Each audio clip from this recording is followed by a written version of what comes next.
नमस्कार दोस्तों, मार्केट तक में स्वागत है। स्टॉक मार्केट की बात करते हैं दोस्तों। स्टॉक मार्केट में गिरावट देखने को मिल रही है।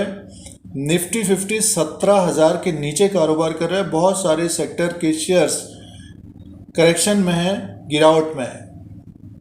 तो इस वीडियो में निवेश के लिए, इन्वेस्टमेंट के लिए, लॉन्ग टर्म, शॉर्ट टर्म कुछ शेयरों की बात करते हैं दोस्तों जो समय देना चाहते हैं। तो कुछ स्टॉक्स की बात करते हैं इस वीडियो में निवेश और इन्वेस्टमेंट के लिए। चैनल पर अगर आप नए हैं तो सब्सक्राइब करें, लाइक करें स्टॉक मार्केट की जानकारी के लिए।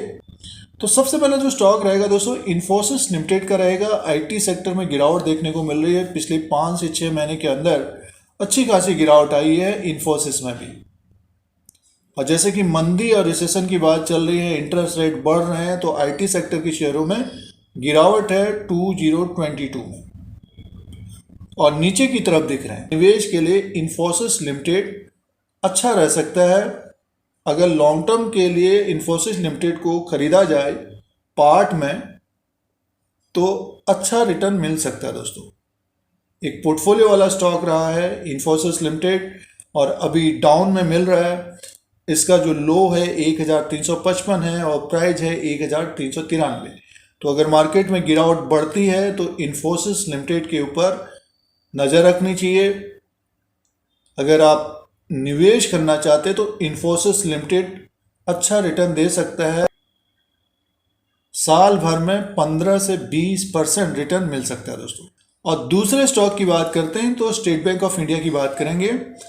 स्टॉक प्राइस 518 में है 3 अक्टूबर 2022 को। इसका जो हाई बना था 578 का बना था।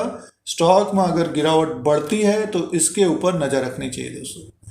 जैसे कि देखिए, एसआईपी की तरह अगर इन्वेस्टमेंट किया जाए, निवेश किया जाए, तो आगे आने वाले समय में जो अभी सिचुएशन बनी है, मंदी और रिसेशन की बात जो चल रही है, तो नेक्स्ट 3 से 6 महीने में सिचुएशन चेंज होगी। तो जो बड़े कंपनियों के शेयर हैं उनमें तेज़ी आती हुई दिखेगी। तो एसबीआई एक पीएसयू बैंक है, एक बड़ा बैंक है और प्रॉफिटेबल बैंक है। ग्रॉस एनपीएज, नेट एनपीएज कम हुए हैं और पीएसयू बैंकों में खरीदारी भी देखने को मिल रही है।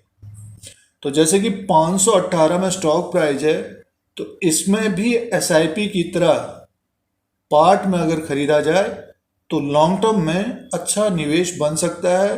578 को भी ब्रेक करते हुए 600 प्लस होता हुआ दिख सकता है। बट ये है कि थोड़ा बहुत समय देना पड़ेगा दोस्तों। ये 10 दिन 15 दिन इस तरह का नहीं होगा। मार्केट में अगर बाउंस बैक होता है तो स्टॉक ऊपर की तरफ जाता हुआ दिखेगा। जो ट्रेडिंग बेल्ट लेते हैं, शॉर्ट टर्म के लिए भी कारोबार करते हैं, तो उसके अनुसार प्रॉफिट भी बुक करना चाहिए। बट ये है कि पोर्टफोलियो में अगर रखना है, समय देना है, तो स्टेट बैंक ऑफ इंडिया अच्छा रिटर्न दे सकता है आने वाले समय में। तो ये दूसरा स्टॉक रहेगा। और तीसरे स्टॉक की बात करेंगे तो रिलायंस इंडस्ट्री की बात करेंगे दोस्तों। 2367 में है, गिरावट देखने को मिल रही है स्टॉक में। ऊपर की तरफ से गिरा है ये 2588 से 14 सितंबर 2022 को था। नीचे की तरफ आया है ये 2367 में। काफ़ी खबरें आती हैं। एक बड़ी कंपनी है और काफ़ी सब्सिडीज कंपनियां हैं दोस्तों, जैसे कि जियो है, रिटेल है और बहुत सारी टेक्सटाइल में है। तो रिलायंस इंडस्ट्री लॉन्ग टर्म के लिए या फिर शॉर्ट टर्म के लिए एक बढ़िया बेट रह सकता है। 3 से 6 महीना, 1 साल या उससे ज़्यादा समय दिया जाए तो रिलायंस इंडस्ट्री का स्टॉक अगर गिरता है, जैसे कि 2180 इसका लो है, अगर अपने लो के आसपास या इसके नीचे भी आता है तो इसमें एक तरह से पार्ट में खरीदारी करनी चाहिए। और जो टारगेट रहेगा 2855 को ब्रेक करते हुए 3000 की तरफ आने वाले समय में जाता हुआ देख सकता है। बहुत सारे ब्रोकरेज हाउसेस का जो टारगेट है 3050 है। और नतीजों के ऊपर खास तौर से नज़र रखनी चाहिए। दूसरी तिमाही के नतीजे आएंगे, अक्टूबर महीने से स्टार्ट हो जाएंगे, तो उसके ऊपर भी नज़र रखिएगा। तो अगर रिलायंस में गिरावट आती है, एसबीआई में, इन्फोसिस में अगर गिरावट आती है तो इन स्टॉक्स के ऊपर नज़र रखनी चाहिए दोस्तों। और इसी तरह से अगर हम चौथे स्टॉक की बात करेंगे तो वो रहेगा दोस्तों private bank HDFC bank. HDFC bank का स्टॉक प्राइस 1411 में है और पोर्टफोलियो वाला स्टॉक रहा है, बट ये कि अंडर परफॉर्म किया है पिछले 4-5 महीने के अंदर। और अप्रैल में एक तेजी आई थी, इसमें ऊपर की तरफ स्टॉक गया था 1700 तक, तो 1411 में है, 1700 प्लस होता हुआ दिखाई देगा। 15 से 20% की ग्रोथ रहती है एचडीएफसी बैंक लिमिटेड में। और बैंकिंग स्टॉक्स में एक तरह से तेजी भी है, मर्जर की खबर है, तो नेक्स्ट मान के चलिए 6 महीना 1 साल में वो प्रोसेस भी खत्म होगा।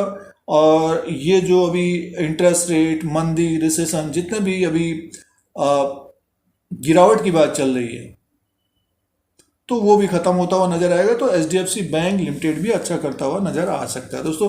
और अगर स्टॉक में गिरावट होती है तो इसको भी पार्ट में बाइंग करनी चाहिए।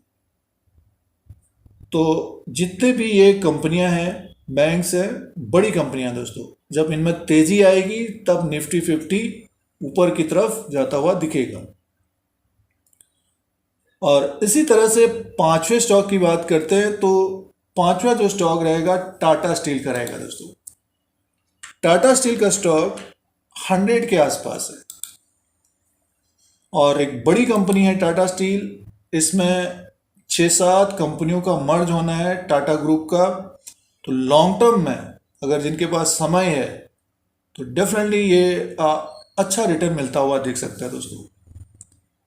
और स्पीड के बाद ये 100 के आसपास दिख रहा है, बहुत सारे निवेशकों के पास होगा भी और शेयर्स बढ़ गए होंगे, बट ये कि स्टॉक प्राइस अभी बढ़ नहीं रहा है तो समय लगता है दोस्तों। जब स्पीड हो जाता है तो अब जैसे 100 के आसपास है, बहुत सारे निवेशक, बेचने वाले, खरीदने वाले दोनों तरफ से होते हैं। और मेटल सेक्टर में गिरावट भी है और थोड़ा वॉलेटाइल भी रहता है।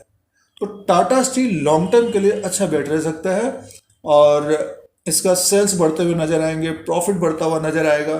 थोड़ा बहुत दबाव दिख रहा है, अभी पिछले 1 साल से दबाव है वैसे। तो मेटल सेक्टर में अगर कोई शेयर देख रहे हैं तो टाटा स्टील लिमिटेड का 100 के आसपास स्टॉक प्राइस है। अगर गिरावट आती भी है तो इसमें भी पार्ट में एसआईपी की तरह स्टॉक को देखना चाहिए। और मार्केट में एक तरह से जो मंदी और रिसेशन की बात चल रही है, तो जो बड़ी कंपनियां हैं उनमें अगर पैसा इन्वेस्टमेंट किया जाए, पैसा लगाया जाए या बाइंग की जाए स्टॉक्स का, तो नेक्स्ट 6 महीना और 1 साल में स्थिति सुधरेगी और स्टॉक अच्छे करते हुए नजर आ सकते हैं दोस्तों। और बेहतरीन कंपनियां हैं ये, निवेश के लिए, इन्वेस्टमेंट के लिए इन शेयरों को देखना चाहिए दोस्तों।